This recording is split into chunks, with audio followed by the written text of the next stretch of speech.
G'day Spurs fans, Paul Hotspur hippie here, the only psychedelic soccer show on the internet. I hope you're all doing well and enjoying the agony and the ecstasy of being a Spurs fan. A bit like Sydney is going through at the moment.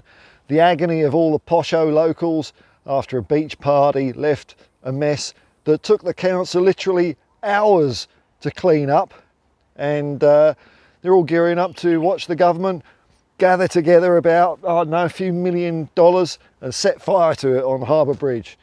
Rest assured though, all the homeless people have been scurried off somewhere else, moved along so all the poshos can watch all the money go up in flames. But anyway, that's their agony and ecstasy. What about Spurs' agony and ecstasy just when things are going all right? Oh, Romero, don't cry for me, Cootie Romero. You've strained your hamstring and you're out again. I can't think of any more words to that. Dude, what can you do? What can you do? We're gonna miss him for a few weeks. A big loss.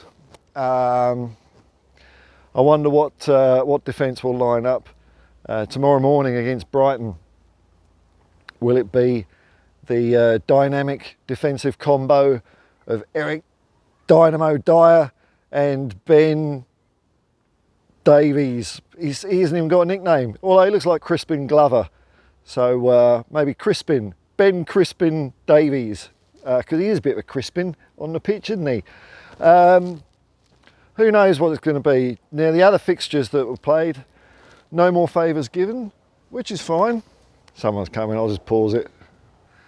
There we go, coast is clear. See, I'm on this quite a narrow walkway in between all these trees and stuff, and there's a creek down there, very nice, trickling in the distance, but it's making me want to go to the toilet, so I'm trying to block it out. So no more favours from the rest of the fixtures, unfortunately. Really the main one that I had my eye on was Everton Manchester City. No cigar on that one, I'm afraid. So Spurs have plummeted, nosedived all the way down to 5th. But if we beat Brighton, we go back up to 4th, and if we beat them by 3 goals, we're up to 3rd. But can we do it without Cootie Romero? Now, on the subject of defenders, Ange in his press conference, I really liked what he was talking about. The journalists who, they often try and look a bit clever. They often try and appear that they know a lot more about football than what they does. With talks of in past press conferences, well, is he a 6 or an 8 or a 10? And Ange just kind of kiboshes that, and he kind of did the same again. The January transfer window's coming around. Asked one Fleet Street meathead hack, are you, now that Cootie's out, are you looking at more of a right-sided centre-back or a left-sided centre-back?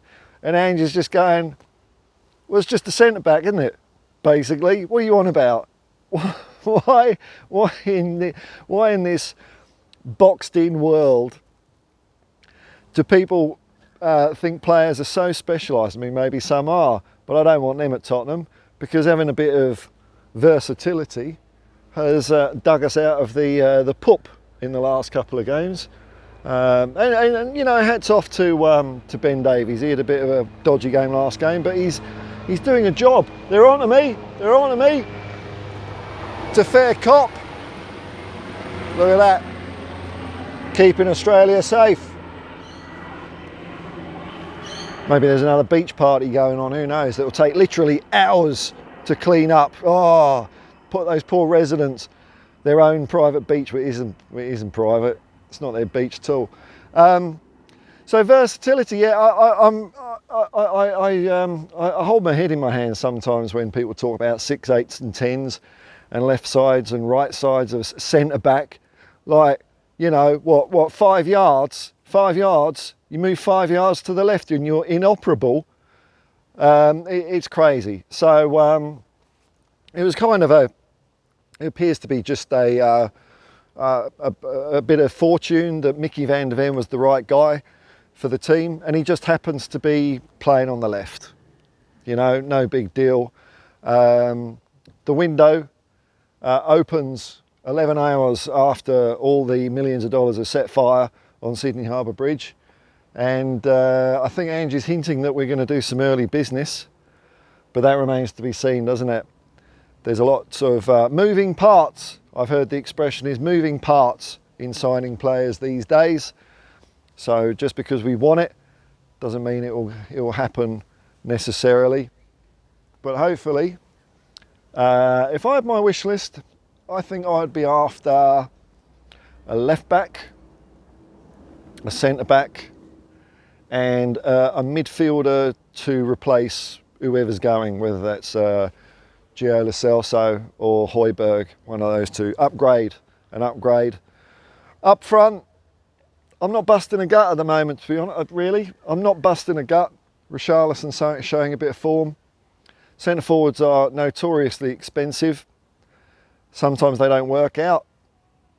Richarlison, even though he is coming good. So I'm not really busting a gut that. We also have injuries up front with Manuel Solomon and Ivan Perisic. Dane Scarlett is coming back from his loan at Ipswich, which didn't really go the best.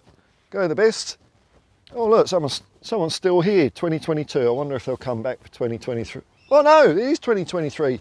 Where are they? Come back. Maybe the helicopter will find them. So yeah, I'm not necessarily busting it. Dane Scarlett is coming from Ipswich. He hasn't had too many minutes there, but I remember in the pre-season friendlies, I thought he looked all right. So I don't know quite what's gone wrong for him at Ipswich, but we'll see if he can do a job at Spurs. We've got him back till the end of the season, which is pretty cool. Rumours are abounding about Velise. Is he staying? Is he going? I mean, that'd be quick if he's going already. But who knows on that one. So we're going to find out what machinations have been afoot before very long, and see who comes through one way of the revolving door and who gets hit on the arse on their way out of Tottenham Hotspur by far the greatest football team the world has ever seen. I'm excited about tomorrow morning. Not having Romero is a blow, there's no doubt about it. So long as Brighton don't do the clever tactic of just running at our centre-backs, maybe it's time for Dorrington. I'd love to see Dorrington. If Dorrington played, I don't care. Well, I don't really care what the score is because we're still building. But if Dorrington has a go and makes mistakes or whatever, all is forgiven. All is forgiven. You've got to give young kids plenty of leeway when they're fresh into the team. Got to find their feet. You know, look at Brennan Johnson up front. It's taken him a few games, but he seems to be really getting quite interesting now. He looked quite dangerous against Everton, and I think with each game he's showing great improvement, and that's all you can really ask for a player. Just keep walking forward. Don't start walking backwards or sidestepping with your arms behind your back like Eric Dyer. Onwards and upwards. So it's going to be an interesting game against Everton, against Brighton. There's a lot riding on it as usual. The agony and ecstasy of being a Spurs fan, but overall, I must admit, as I said yesterday, I'm enjoying this season, warts and all. You know, when you come through the hard times, the good teams, the good things, good times, feel so much better. You can't have it all your own way. We haven't had it our own way for one bit. Injuries, suspensions, dodgy refereeing. We've had a bit of dodgy refereeing going in our favour, but you know, that's what makes a good team, a strong team. And as Ange says, when the team comes out the other side as well as the fans, it's going to be great. So I'm thinking of doing a watch along. If I do, I will schedule it. So if you want to know if I'm doing it, hit that subscribe button and the bell icon, and it'll let you know when I'm doing it. If I do it, I can't promise. I've got to tweak a few technical things before I confirm it. But if I do, I will schedule it tomorrow morning for about half an hour before kick-off, 6 a.m. Australia time, and we'll see how we go. I've not done one before. Don't know if it'd be any good. Kookaburras are here. Are Arsenal going to win the league? They're a bit far away. Anyway, till next time, peace and love, man. Come on, you Spurs.